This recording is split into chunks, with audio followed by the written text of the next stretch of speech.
कहते हैं कि शबरी जो भील जाति की थी, भीलनी कहते थे, छोटी जाति की थी, मतंग ऋषि की शिष्या थी, बहुत भजन पाठ जप तप करती थी।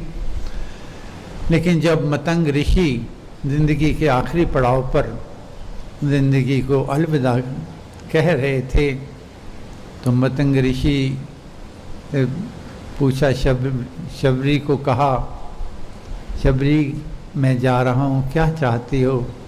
उसने कहा, महाराज मुझे तो आपका आशीर्वाद चाहिए पहले तो। दूसरे उसने कहा, महाराज मेरा क्या बनेगा आपके जाने के बाद? आपके होते हुए ये जो पंपा वन का सरोवर है उसमें मुझे स्नान करने की, पानी लेने की भी अनुमति नहीं है। ये जो केवल बुद्धि के बल पर अपने आप को विद्वान समझते हैं, तर्क के बल पर अपने आप को विद्वान समझते हैं, वो लोग मेरे को पानी तक नहीं पीने देते। मेरा रहना यहाँ पर मुश्किल हो जाएगा, मैं क्या करूँगी? तो उन्होंने आशीर्वाद दिया, कहने कि शबरी फिक्र नहीं करना, राम यहाँ आएंगे और सारे ये जो तर्क के बल पे अपने आप को विद्वान समझते हैं, देखते रह जाएंगे, राम जी सीधे तेरे पास आएंगे।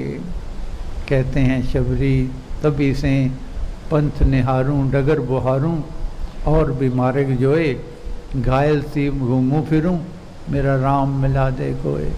मेरी झोंपड़ी दे बाग अज खुल जाएंगे, राम आनगे।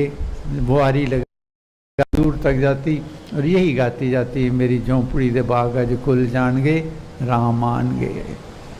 मेरी झोपड़ी दे बाग अज जाग जाएंगे, राम